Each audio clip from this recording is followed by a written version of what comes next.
Many years ago, I was asked a very interesting question. Somebody asked me a question, they raised their hand in a seminar and said, Tony, can you change people that don't want to change? Of course you can change people who don't want to change. All you need is the right kind of. If you have enough leverage where change becomes an absolute.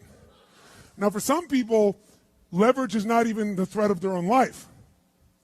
Some people would rather die than have you tell them what to do. And so that's not the leverage. The leverage for them might be something for their children. Leverage for them might be spiritual growth. All of us have a leverage point. If you find the leverage, not the leverage you make someone do it, the leverage that will make them make themselves do it. We all have some place that'll get us to follow through. Now, if you get enough leverage and if you interrupt the pattern enough, how many of you ever had a pattern when you were a kid and you had like some obnoxious uncle or something and you were trying to be upset and they come like rub your damn head or some dish, make you crazy, and you couldn't stay upset because they kept doing this to you? How many had this happen? Say aye.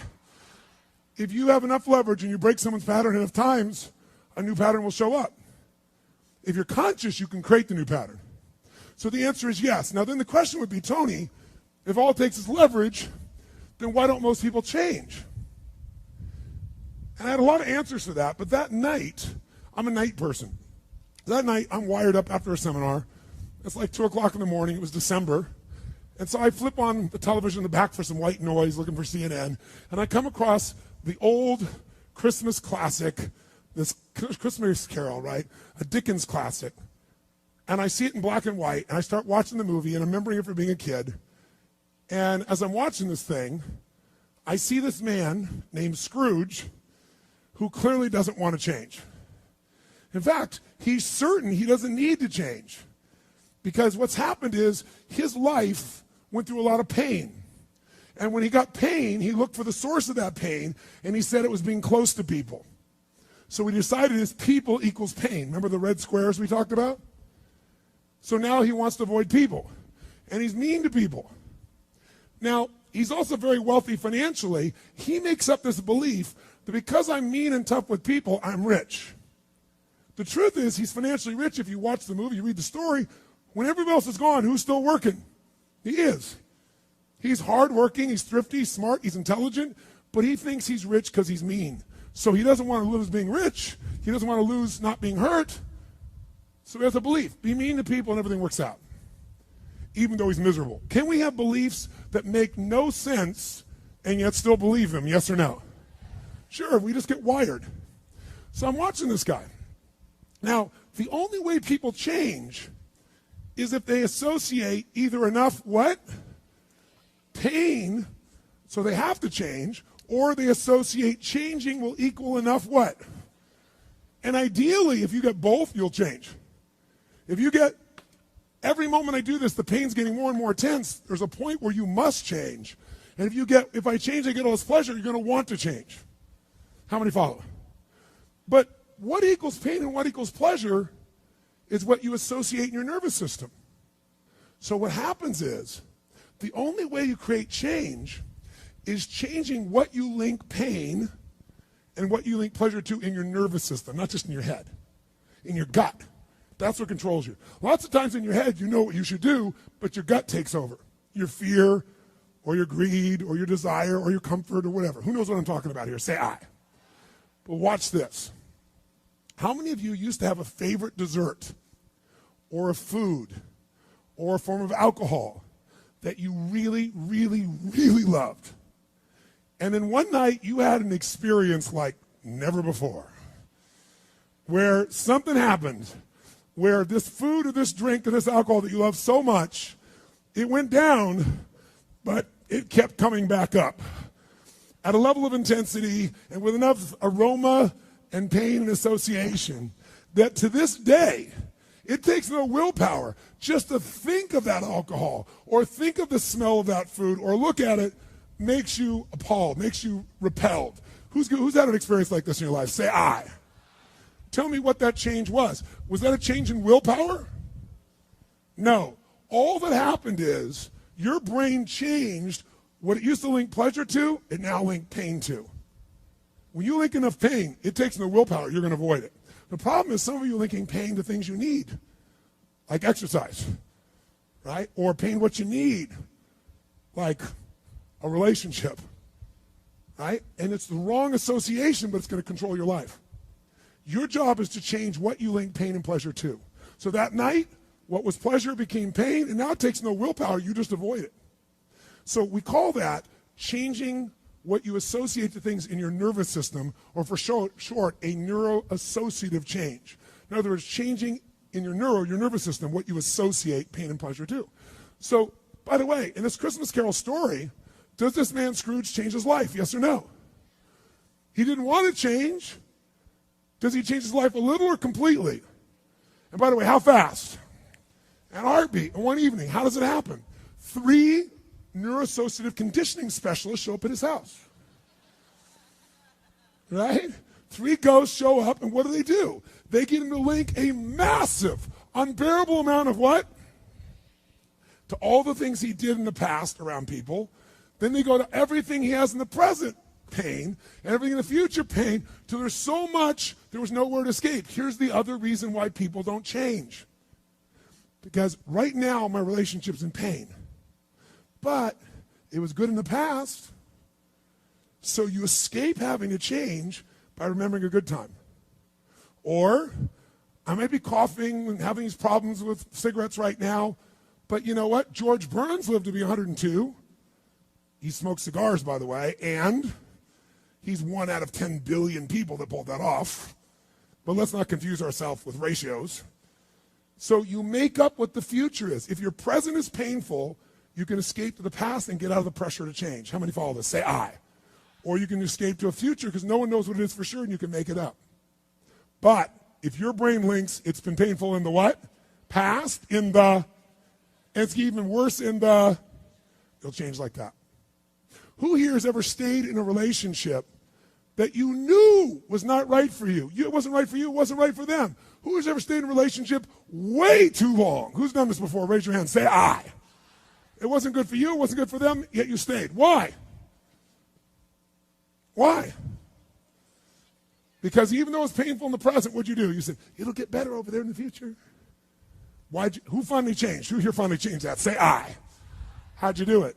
Your brain went, it's painful now, it was painful in the past, it's going to be worse in the future, that's it. That's what I call a Dickens pattern.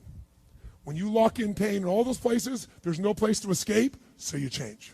It's like if you put a wall here, and a wall here, and we close them in on you, amazingly, you'll move forward. That's what we're talking about, giving yourself leverage on yourself that way, not having someone else do it to you, you do it to yourself. That's when you got the power again. How many get it? Say I. This could be the greatest time you ever live if you control what you focus on, if you find a more empowering meaning, and if you decide to model the actions of those who succeeded before you. It can be the best financial time, the best emotional time, the best spiritual time of your life, but you better take control of your state. And if you think you're going to do it just by today, you're wrong. You're going to need to get yourself some rituals. Right now, every one of you in this room is controlled by your rituals. I don't just mean this one. I mean, every morning you get up. I know your body. I can look at your body right now, and I can guess your rituals. Some of you, your rituals to work out 5 times a week, I can see it clearly. 4 to 6 times a week, it's obvious. Because you couldn't look like that if you didn't do that. Some form of workout. I don't care if it's walking, lifting, whatever. Some of you, it's obvious that lifting weights is part of it. You can see by that man's muscles.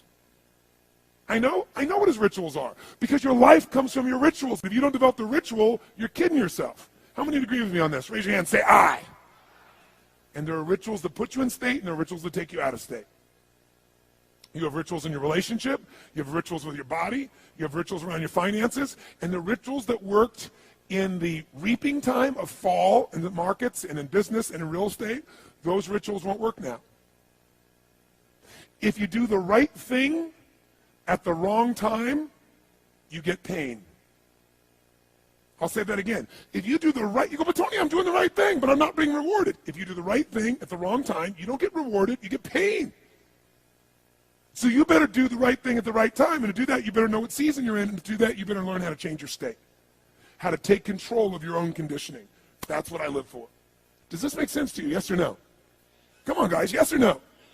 So now it's time to train yourself to do that. I'll show you how fast it can change. Try this just for a second. I want to show you what you can do with just focus. Try this for a moment. I'm going to give you a test. Sit up in your chair with some energy. Make sure your buddy next to you is in a strong state. If otherwise, adjust their state. Come on, change their physiology, whatever they got to do. See if they're ticklish. That might help. Now do this. I want you to look around this room right now and find everything in this room that you can find that is brown as fast as you can. Look for brown, look for brown, look for brown, look for brown. Look around you, look for brown, look for brown, look for brown. Okay, close your eyes. I'm going to give you a test. With your eyes closed now, shout out loud everything you saw that was red. If you see a lot more brown right now than red, say yes. Open your eyes. Look for red now. I want you to really look for red. Look for red, look for red, look for red. Anything you can find that's red, look for red. All around you, look for red. Raise your hand if you found more red this time and say I. Why did you find more red this time? Because seek and you shall. That's right. Whatever you focus on, you're going to find it. In fact, let me tell you something. You'll even find it when it's not there. How many saw burgundy, called it red, just so you could have more things you counted? Raise your hand, say, aye, come on. See, whatever you're looking for, you're going to find. So if you want to change your life, my friends, you've got to change your physiology and you've got to change your focus. By the way, how fast can you change that stuff? How fast, my friends? How fast? How fast? Come on. In a heartbeat, once you rechange your conditioning. That's all you got to do. And you can do it fast. You can do it with a question or two. Try this right now. Answer this question in your mind and be honest. What in your life today, if you wanted to be, could you feel proud about right now? If you wanted to feel proud, if you didn't feel like, I shouldn't be proud, if you wanted to feel proud, what could you be proud of in your life today? Your children, your health, your body. Is there a problem you faced? Instead of running from it, you finally stepped up and handled it? What could you feel proud of in your life today if you wanted to feel proud? How many can think of something? And when you think about this thing you're proud of, what about that makes you feel proud? What do you focus on that makes you feel proud? How do you breathe when you really start to feel proud? What's the kind of look on your face that starts to happen when you let yourself feel proud? Yeah. How's that feel?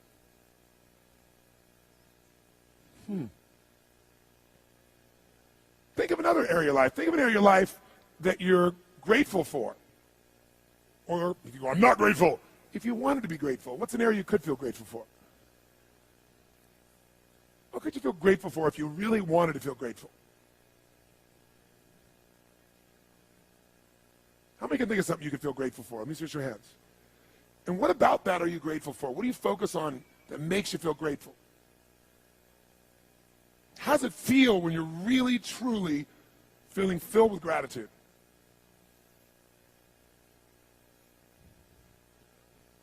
Here's one. If you wanted to be excited about your life right now, and you were willing to be excited, you were willing to buck everybody else's trend, what could you feel excited about in your life if you wanted to feel excited? What could you get excited about if you really focused on it and you really took it in? And you weren't in a negative place. What could you get excited about if you wanted to be excited in your life? What could you get excited about? How many of you can think of something you feel excited about right now? Raise your hand. Let me see your hand. Say I. When you're really excited about it, what about that excites you? Or when you're really excited, how do you feel? How do you speak? What's your life like? By the way, when you're excited, does it tend to touch other people? Yes or no? Absolutely. By the way, do people have a tendency, by the way, who feels different right now than just even a couple moments ago? Raise your hand and say, I. Why? Because focus is controlled by questions. If you ask a different question continuously, not once, continuously, you will get a different answer. If you ask a lousy question, you get a lousy answer and a lousy state. Somebody says, why does this always happen to me? It doesn't always happen to you, but the brain's like a computer. Ask it a question, it'll have to come up with an answer because you deserve it, you idiot. Someone will say, how come I can never lose weight? You can lose weight, but if you keep saying, how come I can never lose weight, the brain's got to come with an answer. It goes, you're a pig. Lousy questions create what? Lousy answers. Ask a better question, get a better answer. Now here's what I want you to get. I want you to get that you can change your state. How fast, guys? How fast? How fast? And if you get the habit of doing it, you'll have a different life.